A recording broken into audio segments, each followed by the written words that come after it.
Hello everyone! I'm Sanjana Murthy, a current fourth-year undergraduate student at the University of Pittsburgh. I would like to take a moment to acknowledge that this research was conducted in partnership with the Swami Vivekananda Youth Movement, specifically the Vivekananda Memorial Hospital in Sargur, India. A quick introduction here. There are four major tribal groups in the region: the Jenu Kuruba, the Betta Kuruba, the Soliga, and the Yerava tribes. Data was collected in the form of semi-structured interviews with the help of health facilitators. We conducted 28 interviews in the language Kannada, with each interview lasting around 30 minutes. Today, I will be discussing some common themes discovered during my interviews.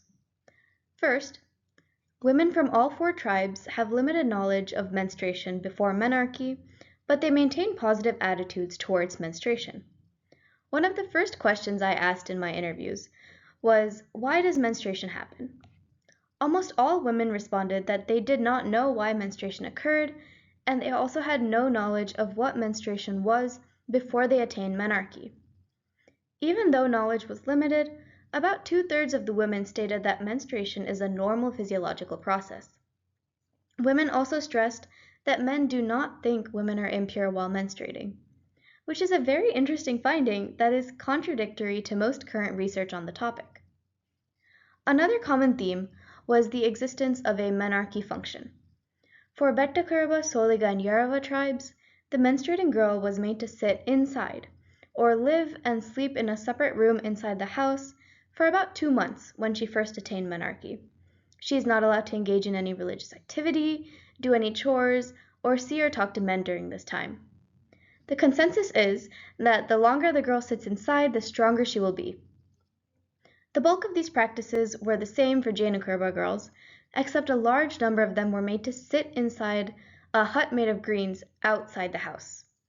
The Jenu Kuruba practices are stricter, as some girls also cannot see sunlight. They also stayed in the hut for at least 3 months. Across all four tribes, after however many months of sitting inside, there is a function or a puja done to commemorate menarche, where lunch is usually served for the community as well. Lastly, one of the main reasons women continue to follow menstrual traditions across all four tribes is because of a connection to the past. Their grandmothers, great-grandmothers, and many generations before them have practiced these traditions, and most women do not want the practices to die with them.